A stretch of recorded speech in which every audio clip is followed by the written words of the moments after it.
Hey, how's it going guys? Captain Kuba here and welcome to another God of War video. Today I bring you the most requested video since the release of God of War Ragnarok. A video explaining just what the Helheim is up with Odin's mask and the Rift. Because let's be honest, even though the writing and characters in this game are on point, a small part of us died when Atreus broke the mask. I understand why it had to happen from a character arc perspective, but the theorist in me was just begging for either Atreus or Odin to put it on just so I could get a glimpse as to what was on the other side. Now, I know you all want me to come out here and give you an in-depth theory as to what the mask and Rift are, but sadly, I can't do that because the mask and Rift are most likely related to the higher plane of existence. And not much development has been done on that front, or at least all the information we have is not meant to make any sense at the moment. In fact, a lot of the things I will say in this video, I've already covered in a video I made a year ago. But with that said, I think it's best to start by covering what Odin says about the mask and Rift before we start theorizing. According to Odin, the Rift mysteriously appeared after he killed Ymir. Once Odin looked inside the Rift, he saw something or someone who whispered incomprehensible truths to him. Truths that seemed to Odin like they came from the birthplace of reality. Now, in one of the many boat stories with Mimir, he expands on this story and explains that whatever was inside the Rift told Odin to look for the mask as it would finally give him answers to his biggest questions. In a way, give him ultimate knowledge. So Odin mounted an expedition and traveled through some of the most dangerous lands in the Norse realm in search of the mask. This led to the death of everyone who embarked on this journey with him. Most likely, Odin sacrificed them one by one whenever he saw fit. But his brutality and determination paid off, as he returned to Asgard with a piece of a mask that seemed to share the same mystical energy as the Rift. But after this discovery, Odin hit a roadblock as he wasn't able to translate the clues found on the mask until Atreus paid him a visit hundreds of years later. Now the mask itself indicates that Odin is most likely correct about the Rift being related to the birthplace of reality, as the clues written on the mask come in all sorts of different languages. Meaning that the mask and Rift didn't originate from the Norse realm, but they are somehow connected to all other mythological lands in the God of War universe. And on top of that, the Rift itself shares the same color as God of War 3 Athena, once again indicating that the mask and Rift are somehow connected to the higher plane of existence. But what is the higher plane of existence? This is a term older God of War fans throw around as if we've visited the place in the past, when in reality there's only one mention of it in the series. My sacrifice to save Zeus has brought me to a higher existence. Now, there have been other mentions of this mysterious realm in recent times. God of War Fallen God most likely took Kratos there, and of course everything I've been talking about the mask and Rift apply as well. But these clues have left fans with even more questions. For example, if the location Kratos traveled to in Fallen God is the same location found on the other side of the Rift, wouldn't that mean there's a contradiction?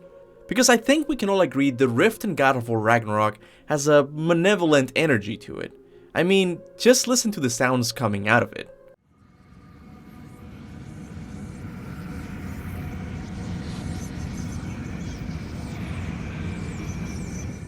Yet, the place Kratos travels to in Fallen God feels more benevolent, as Thoth and Athena are only there to make sure Kratos helps mortals by killing two dangerous monsters that were terrorizing their lands.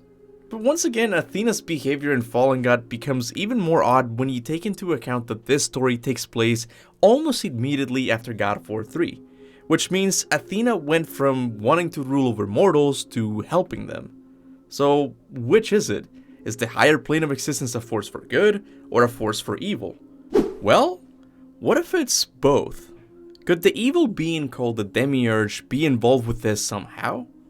Yeah, today's video is gonna be a doozy because I'm gonna be tackling the possibility of the higher plane of existence being related to Gnosticism. Gnosticism was a religious movement that originated from Christians and Jewish sects during the 1st century AD. Unlike other religious people at the time, Gnostics emphasized the importance of personal and secret knowledge above what was deemed at the time orthodox belief systems as well as religious institutions like churches. They came to believe this because they thought the physical world in and of itself was corrupted, and the goal for humans was to escape this reality by ascending to the spiritual realm. Accompanying this belief came their mythology. The Gnostics believed the most powerful being in the universe was called the monad, not really a god but higher, kinda like a great mind or consciousness itself. Now, as this being began to think about its own existence, other thoughts emanated from him called eons. The first one was forethought. Then forethought requested the monad if he could have eternal realms, and in response more eons appeared. the last of them being Sophia. Now, the totality of all of these eons is called the realm of the Pleroma, or the fullness. And here, all of these gods or thoughts lived in perfect harmony. However, one day Sophia created an eon so vile and so disgusting that it was cast out of the realm of the Pleroma. This being's name was the demiurge, who in an act of defiance to the monad, created the physical world and entrapped certain elements of the Pleroma inside human beings. The monad, being the good god in this story, sent 2 eons to free humanity from the demiurge's grasp. These 2 eons were named, get this, Jesus and the Holy Spirit. Now, what does this mythology have to do with the God of War universe? Even though it's not confirmed yet, I suspect the higher plane of existence is Santa Monica's interpretation of the realm of the Pleroma. But in addition to this realm being full with emanations that came from the monad, in the God of War universe, this realm is also full of what I like to call worthy gods. Gods that were able to ascend to this spiritual realm by leading worthy lives. These would include Athena, Thoth, and in my own personal opinion, Thor. Check out this video if you want to learn why I think this is the case.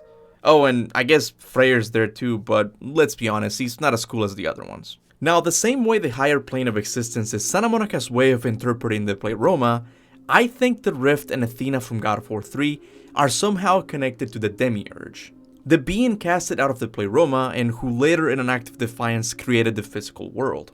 In the God of War universe, the Demiurge could have been the agent responsible for creating the first beings we know about. Beings like the Primordials, Ymir, Atum, or Brahma, just to name a few. But because they weren't perfect like the beings from the higher plane of existence, their creation was flawed from the start. Things like war, betrayal, fathers eating their own sons, oppression of innocent mortals became rampant through the whole world.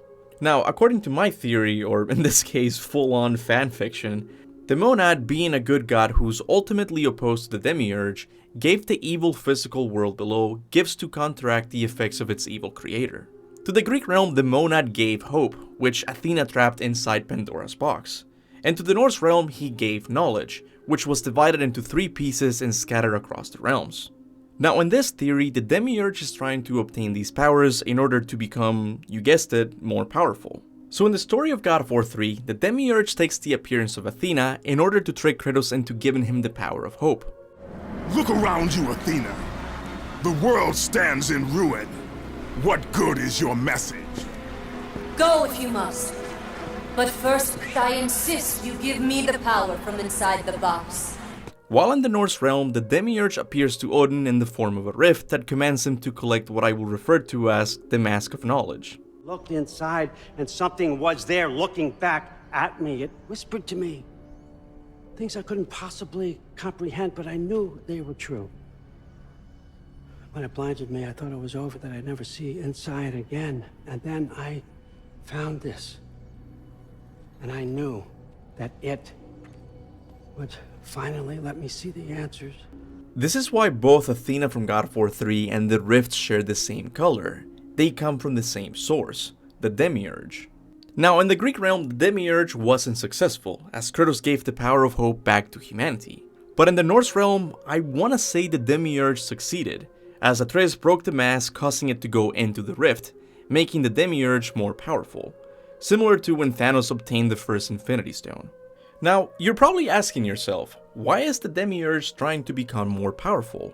And that's a question I can't answer for sure. Hopefully he's trying to acquire more power to bring a war against the gods who kicked him out of the higher plane of existence. And much like the gods there, the Demiurge could also be recruiting evil gods like Odin and Zeus to fight by his side, leading to an all-out war between the higher plane of existing gods against the Demiurge and his armies. I don't know, I think Santa Monica could be teasing something like this theory in their games, but then again, this is mostly my fanfiction, which is created from a mind that loves action movies and big end-of-the-world scenarios that offer plenty of bosses to fight. I guess God of War 3 has ruined my taste for deep storytelling. But anyway, there you have it guys, my own personal theory slash fanfiction regarding the Mask, Rift, and higher plane of existence. I hope you enjoyed it. If you didn't, that's totally fine. When it comes to this topic, we can't do much aside from guessing. So if you think you have a better take than mine, make sure to leave it in the comment section below.